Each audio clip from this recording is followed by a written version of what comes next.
News. మాజీ మంత్రి రోజా తీరు ఏపీ పాలిటిక్స్ లో హాట్ టాపిక్ గా మారింది. అక్రమ కేసులకు భయపడబోమని ప్రెస్ మీట్లలో మేకపోతు గాంభీర్యం ప్రదర్శిస్తూనే మరోవైపు రహస్య రాజకీయం కూడా చేస్తున్నారని చంద్రబాబు కేబినెట్ లో కీలక పోస్టులో ఉన్న ఓ మంత్రితో రోజా రహస్యంగా సమావేశమైందనే విషయం ఇప్పుడు టీడీపీ వైసీపీలో కలకలం రేపింది. రాయలసీమకు చెందిన ఆ మంత్రిని రోజా విజయవాడలో కలిశారు. లోకేష్ రెడ్ బుక్ లో టాప్ లిస్ట్ లో ఉన్న రోజాను ఆ మంత్రి ఎందుకు కలిశారంటూ టీడీపీ క్యాడర్ ఆగ్రహం వ్యక్తం చేస్తుంది. అధికారంలో ఉన్నప్పుడు చంద్రబాబు లోకేష్ పై రోజా చేసిన కామెంట్స్ గుర్తులేవా అంటూ టీడీపీ నేతలు మండిపడుతున్నారు. అటు వైసీపీ నేతలు కూడా రోజా తీరుపై మండిపడుతున్నారు. ఓవైపు అధికార పార్టీపై తీవ్రంగా పోరాడుతుంటే రహస్య భేటీలు ఏంటని ప్రశ్నిస్తున్నారు.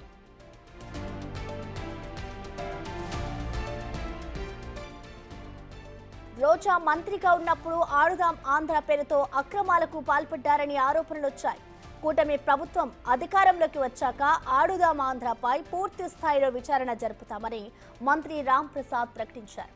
ఇప్పుడు ఓ మంత్రిని రోజా కలవడంతో దాని గురించేనా అని చర్చ జరుగుతోంది. విచారణను తప్పించుకోవడానికే రోజా లాబియింగ్ చేస్తున్నారా అన్న అనుమానాలు కూడా వ్యక్తమవుతున్నాయి.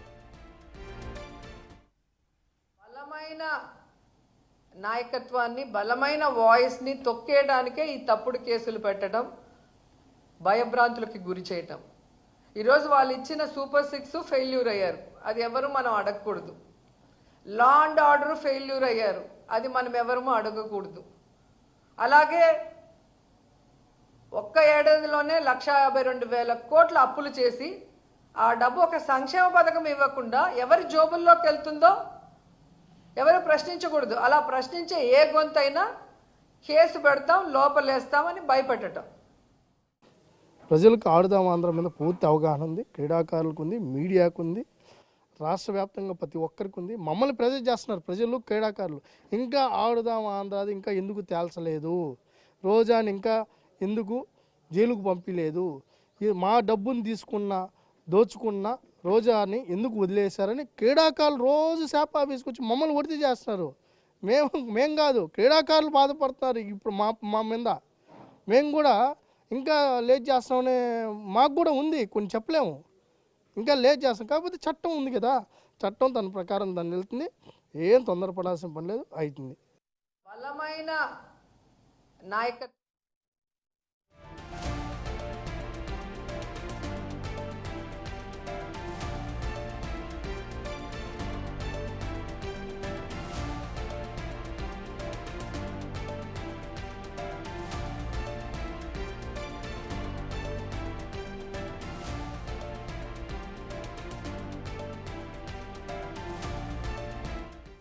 దీనిపై పూర్తి సమాచారాన్ని అసలు వైసీపీ నేతలు వర్షన్ ఏ విధంగా ఉంది అనే దానికి మరింత సమాచారాన్ని విజయవాడ నుంచి మా ప్రతినిధి శివ లైవ్ లో అందిస్తారు. శివ, మనం చూస్తున్నాం ఇటు రోజా ఇటు రాయలసీమలో ఉన్న ఒక కీలక నేతని కలవడం ఇప్పుడు రాజకీయాల్లో ఒక చర్చనీయాంశమైంది. అసలు దీనికి సంబంధించి వైసీపీ నేతలు ఏమంటున్నారు, దీనికి సంబంధించి వైసీపీ నేతలు రియాక్ట్ అయిన తర్వాత రోజా ఏమైనా స్పందించారా?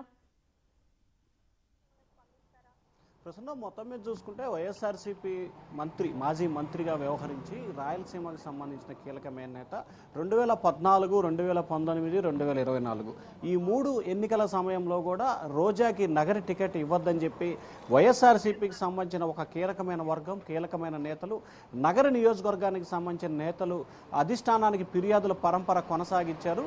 అయినప్పటికీ జగన్మోహన్ రెడ్డి కాదనకుండా రోజాకి టికెట్ ఇచ్చారు. ఆ తర్వాత టికెట్ ఇవ్వటమే కాకుండా 2019-24 సంబంధించి కూడా 2.5 సంవత్సరాల పాటు రోజాకి మంత్రి పదవి కూడా ఇచ్చారు. అంతేకాదు ఆమెపై ఇటీవల కాలంలో నగర నియోజకవర్గానికి సంబంధించి కొంతమంది కీలకమైన వ్యక్తులు అధిష్టానానికి ఫిర్యాదులు చేసినా ఆమె నగర నియోజకవర్గంలో ఉండట్లేదు, కార్యకర్తలకి నేతలకు అందుబాటులో ఉండట్లేదు. అయినా కానీ ఫిర్యాదులు చేసినా రోజాను ఇన్ఛార్జిగా జగన్ ప్రకటించారు. అయితే టీడీపీకి సంబంధించిన నగరికి సంబంధించిన సోదరుడు టీడీపీ నుంచి వైసీపీలో చేరతాడని చెప్పి విస్తృతంగా ప్రచారం జరిగింది. ఆ సమయంలో ఆయనకి ఇన్ఛార్జి కూడా ఇస్తారని చెప్పి ప్రకటన జరిగింది. కానీ జగన్మోహన్ రెడ్డి రోజా కోసం ఆ చేరికను కూడా వాయిదా వేసిన పరిస్థితి కనిపించింది. అయినప్పటికీ రోజా మాత్రం పార్టీకి ఎంత చేసినా కానీ వైఎస్ఆర్సీపీ నుంచి రోజాకి అనేక అవకాశాలు కల్పించారు. 3 సార్లు ఎమ్మెల్యే టికెట్ ఇవ్వటం, మంత్రిని చేశారు, రాష్ట్రంలో ఒక ఫైర్ బ్రాండ్గా నిలబెట్టారు. వైఎస్ఆర్సీపీ రోజా అంటేనే వైఎస్ఆర్సీపీ అనే నినాదాన్ని తీసుకొచ్చిన పరిస్థితి కనిపించింది. కానీ అనూహ్యంగా కూటమి ప్రభుత్వం అధికారంలో రావడంతో ఎక్కడ ఆమె కేసుల్లో అరెస్ట్ అవుతుందో, ఎక్కడ జైలుకి వెళ్ళి ఇబ్బందులు పాలవలసి వస్తుందో అని చెప్పి కూడా అధికార పార్టీకి సంబంధించిన రాయలసీమకి సంబంధించిన ఒక మంత్రితో రోజా ఇటీవల వైఎస్ఆర్సీపీ కార్యాలయంలో మీడియా సమావేశం నిర్వహించారు. అదే రోజు సాయంకాలం ఆయన క్యాంపు కార్యాలయానికి వెళ్ళి ఆయనతో దాదాపుగా 2 గంటల పైగా కూడా భేటీ అయిన పరిస్థితి కనిపించింది. ఈ భేటీకి సంబంధించి కూడా వైఎస్ఆర్సీపీ చాలా తీవ్రంగా కూడా స్పందించింది. రోజా పార్టీకి సంబంధించి అనేక అవకాశాలు కలిగించింది.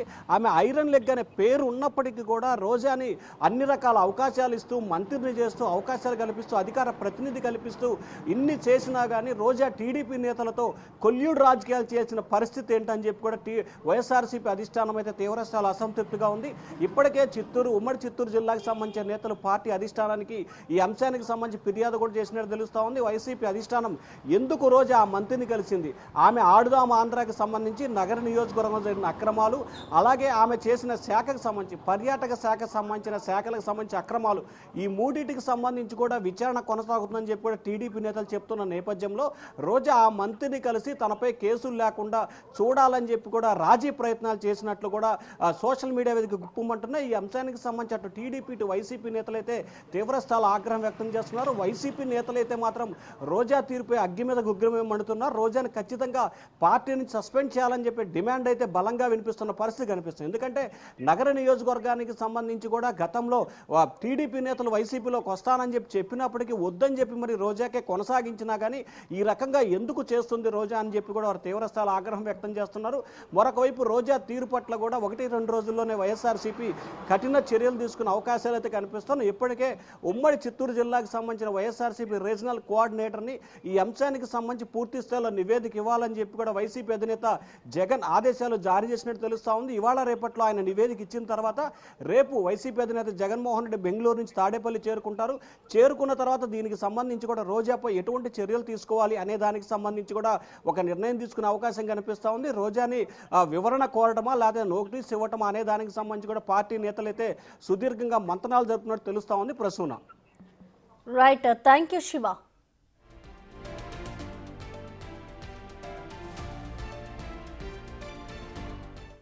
ఇక ఇటు రోజా మంత్రి సీక్రెట్ మీటింగ్ పై టీడీపీ శ్రేణుల వర్షన్ ఏంటో లేటెస్ట్ అప్డేట్స్ ని మా ప్రతినిధి దామోదర్ లైవ్ లో అందిస్తారు. దామోదర్, చూస్తున్న మంత్రి రోజా తీరు ఇప్పుడు ఏపీలో హాట్ టాపిక్ గా మారిందనే చెప్పుకోవాలి. 2 పార్టీల మధ్య కూడా ఆవిడ ఏదైతే మంత్రిని కలిసారో అప్పటి నుంచి కూడా 2 పార్టీల మధ్య కూడా ఒక వైరం నెలకొంది. అసలు దీనికి సంబంధించి అసలు టీడీపీ నేతలు ఏమంటున్నారు, వాళ్ళ వర్షన్ ఏ విధంగా ఉంది?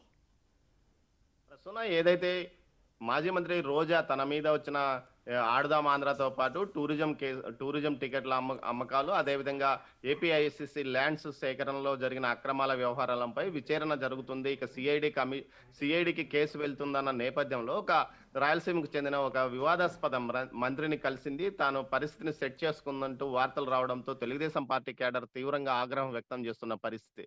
ఏదైతే చంద్రబాబు నాయుడును 2009 ఆమె ఎన్నికల్లో పోటీ చేసి ఓటమి పాలైన తర్వాత కాంగ్రెస్ అటు వైసీపీలో చేరిన తర్వాత చంద్రబాబు ఆయన కుటుంబాన్ని టార్గెట్ గా చేసుకుని వ్యక్తిగతంగా విమర్శలు చేయడము, అసభ్య పదజాలంతో దూషించడంతో పాటు చంద్రబాబు నాయుడు అరెస్ట్ అయ్యి జైలుకు వెళ్ళిన తర్వాత బెయిల్ రాకపోవడంతో ఆ రోజు ఏకంగా నగర్లో టపాసులు కాల్చి సంబరాలు చేసుకున్న నేపథ్యము. ఆ తర్వాత కూడా పెద్ద ఎత్తున అసభ్యంగా మాట్లాడము, నగర నియోజకవర్గంలో లోకేష్ పాదయాత్ర సందర్భంగా టీడీపీ మహిళా కార్యకర్తలను అరెస్ట్ చేయించి జైలుకు పంపించడం లాంటి కార్యక్రమాలతో పాటు మరోవైపు ఏదైతే కూటమి కార్యకర్తలను కూడా, జనసేన నాయకులను కార్యకర్తలను కూడా అనేక రకాలుగా ఇబ్బందులు పెట్టిన పరిస్థితి. ఈ నేపథ్యంతో పాటు ఎప్పటికప్పుడు అధికారం మారిన తర్వాత కూడా ఈ మధ్య కాలంలో కూడా ఆమె మీడియా సమావేశాల్లో చంద్రబాబును టార్గెట్ చేస్తూ, పవన్ కళ్యాణ్ టార్గెట్ చేస్తూ అనేక విమర్శలు చేస్తున్న వ్యక్తి.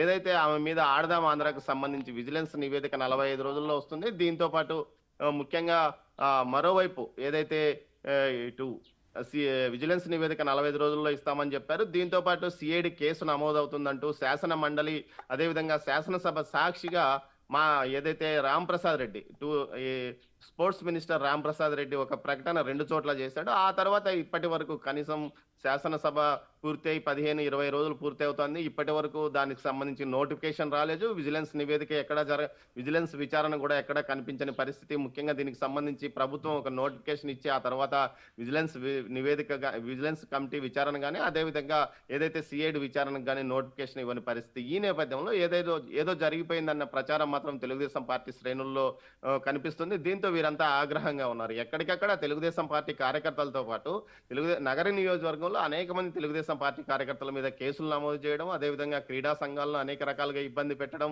ముఖ్యంగా క్రీడల్లో స్పోర్ట్స్ కోటాకు ఉన్న దాన్ని కూడా తొలగించి అత్యంత వివాదాస్పదంగా మారిన మంత్రి ఎవరంటే రోజానే అని చెప్పవచ్చు. అలాంటి వ్యక్తి మీద తెలుగుదేశం పార్టీ ఏదైతే తెలుగుదేశం పార్టీకి సంబంధించిన మంత్రి ఎందుకు ఆమెను రాజీ అతని వద్దకు వెళ్లి తన సమస్యను పరిష్కరించిందంటూ వస్తున్న వార్తలపైన చాలా ఆగ్రహంగా ఉన్నారు. ఈ విషయంలో వెంటనే సీఎం జోక్యం చేసుకోవాలి. అదేవిధంగా ఆమె మీద వెంటనే విజిలెన్స్ నివేదిక ఇవ్వడంతో పాటు ఏదైతే సిఐడి కేసు కూడా నమోదు చేయాలంటూ కూడా డిమాండ్ చేస్తున్న పరిస్థితి. ఇప్పటికే ఆమె మీద ఏదైతే అటు శాప్ చైర్మన్ రవినాయుడుతో పాటు స్థానికంగా ఉన్న టీడీపీ నేతలు కూడా అనేక విధాలుగా విమర్శలు చేస్తున్నారు. దీనికి తగ్గట్టు ఆమె కూడా అనేక రకాలుగా మాట్లాడుతున్న నేపథ్యంలో ఒక్కసారిగా ఆమె మీద ఎలాంటి కేసులు నమోదు కాకపోవడంతో కొంత ఆశ్చర్యానికి లోనవుతున్న పరిస్థితి. ముఖ్యంగా అన్ని రకాల ఆధారాలు ఉన్నాయి. 117 కోట్ల వరకు ఆంధ్రాలో ఖర్చు అయింది. దానికి సంబంధించి పెద్ద ఎత్తున అవినీతి అక్రమాలు జరిగినాయంటూ ప్రచారం జరుగుతుంది. దీంతో పాటు అప్పట్లో కొనుగోలు చేసిన నాసి రకమైన క్రీడా పరికరాలు ఇప్పటికీ గోడౌన్లలో మూలుగుతున్నాయి. వాటిని క్రీడాకారులు కనీసం వాడుకోవడానికి కూడా ఇష్టపడిన నేపథ్యం. ఇలాంటి పరిస్థితుల్లో అన్ని ఆధారాలు ఉన్నప్పటికీ ఎందుకు ఎంక్వైరీ జరగడం లేదు, ఎందుకు విచారణ చేయడం లేదు, దీంతో పాటు ఎందుకు ఆమె మీద కేసు నమోదు చేయలేదు, ఎందుకు ఆ మంత్రిని ఆమె కలిసింది, ఆ మంత్రిని కలవడానికి ఎవరు సహకరించారు, గతంలో ఆ మంత్రి ఏదైనా వైసీపీలో ఉన్నాడా లేకపోతే వైసీపీకి సంబంధించిన నాయకుల ద్వారా ఆమె రాజీ అయింది అన్న కోణంలో కూడా కార్యకర్తలు ఆలోచిస్తున్నారు. ఎట్టి పరిస్థితుల్లోనూ దీనికి సంబంధించి పూర్తి స్థాయిలో ఆమె మీద విచారణ జరగాలి, ఆమెను ఖచ్చితంగా అరెస్ట్ చేయాలి, దీనికి సంబంధించి దోషులను బయట పెట్టాలంటూ కూడా తెలుగుదేశం పార్టీ శ్రేణులు డిమాండ్ చేస్తున్నాయి. దీంతో పాటు అధినాయకత్వానికి ఈ విధంగా సోషల్ మీడియాలో పోస్టులు కూడా పెడుతున్నారు. ఏదైతే ఈ మధ్య కాలంలో తెలుగుదేశం పార్టీ శ్రేణులు పెద్ద సంఖ్యలో తమకు ఏదైతే అధిష్టానం కానీ ప్రభుత్వం కానీ ఎవరు చెప్పండి దామోదర్, ఇటు చూసుకుంటే ఇప్పటికే ఇటు వైసీపీ నేతలు కూడా రోజా మీద ఫైర్ అవుతున్నారు. టీడీపీ వాళ్ళు కూడా ఇటు ఒక అధికార పార్టీలో ఉన్నాం మనము, ఇటు రోజాకి వ్యతిరేకంగా ఉన్నాము, రోజాకి ఎలా అపాయింట్మెంట్ ఇస్తారు అంటూ కూడా వాళ్ళు చెప్పుకొస్తున్నారు. సో దీన్ని బట్టి చూస్తే ఇది ఎంతవరకు దారితీస్తుంది అనుకోవచ్చు? ఖచ్చితంగా ఇదైతే వివాదాస్పదం అయింది. ఆ సంబంధిత మంత్రి పైన ఇప్పటికే ఉమ్మడి చిత్తూరు జిల్లాతో పాటు రాయలసీమ జిల్లాలో పెద్ద ఎత్తున ఆగ్రహం వ్యక్తమవుతుంది. కొంత ఏదైతే ఒక సర్వే టీంను అడ్డు పెట్టుకుని అతను కొన్ని వ్యవహారాలు అడ్డగోలుగా చేస్తున్నాడు. దీంతో పాటు కొంతమందిని అనేక రకాలుగా ఇటు తెలుగుదేశం పార్టీ కార్యకర్తలను అనేక రకాలుగా ఇబ్బంది పెడుతున్నాడు. తెలుగుదేశం పార్టీకి సంబంధించిన ఉద్యోగులను అనేక రకాలుగా అంటే భూతి పరులకు పోస్టింగ్స్ ఇవ్వడంలో కూడా అనేక ఇబ్బందులు పెడుతున్నాడు. దీంతో పాటు గత 5 సంవత్సరాలుగా ఏదైతే మధ్యాహ్న భోజనానికి సంబంధించి అనేక రకాలుగా సరఫరా వస్తువులు చేసి నాసిరకం సరఫరా చేసిన వారిని కూడా కొనసాగించడానికి అతను పనిచేస్తున్నాడంటూ కూడా జరుగుతున్న విమర్శల నేపథ్యంలో ఈ విధంగా మరోసారి ఇటు రోజా ఆ మంత్రిని కలవడము, ఆమె మీద ఉన్న కేసుల విచారణను వాయిదా వేయించుకోవడం, దాంతో ఆమె ప్రస్తుతం తన మీద ఎలాంటి కేసుల విచారణ భవిష్యత్తులో కూడా జరగబోదంటూ తన అనుయాయుల వద్ద చెప్పడం, ఇవన్నీ బయటికి రావడంతో ఈ విషయం మీద చాలా తెలుగుదేశం పార్టీ కార్యకర్తలు చాలా ఆగ్రహంగా ఉన్నారు. ఈ విషయాన్ని తాము ఖచ్చితంగా అధిష్టానం దృష్టికి తీసుకెళ్తాం, అవసరమైతే వ్యక్తిగా ఏదైతే ఇటు ప్రైవేట్ కేసు కూడా కోర్టుకు వెళ్లి వేస్తామని కూడా తెలుగుదేశం పార్టీ కార్యకర్తలు అంటున్నారు. మరోవైపు వైసీపీ కార్యకర్తలు మాత్రం ఈ విషయం బయటకు రావడంతో వారు చాలా హ్యాపీగా ఫీల్ అవుతున్నారు. ఈ విషయాన్ని ఇకనైనా అధిష్టానం వెంటనే దృష్టికి తీసుకెళ్లాలి, అధిష్టానం వెంటనే ఈ విధమైన చర్య తీసుకోవాలి. ఏదైతే తెలుగుదేశం పార్టీ నుంచి తమ పార్టీలోకి రావడానికి సిద్ధంగా ఏదైతే తెలుగుదేశం పార్టీతో విభేదించి బయటకు వచ్చిన ఇన్ఛార్జిగా కావడానికి ఆర్థికంగా బలమైన వ్యక్తి ముందుకు సిద్ధంగా ఉన్నాడు. నగర నియోజకవర్గంలో అతనికి పగ్గాలు అప్పగించాలని కూడా వారు డిమాండ్ చేస్తున్న పరిస్థితి కనిపిస్తుంది ప్రస్తుతం. Okay, thank you Damodar.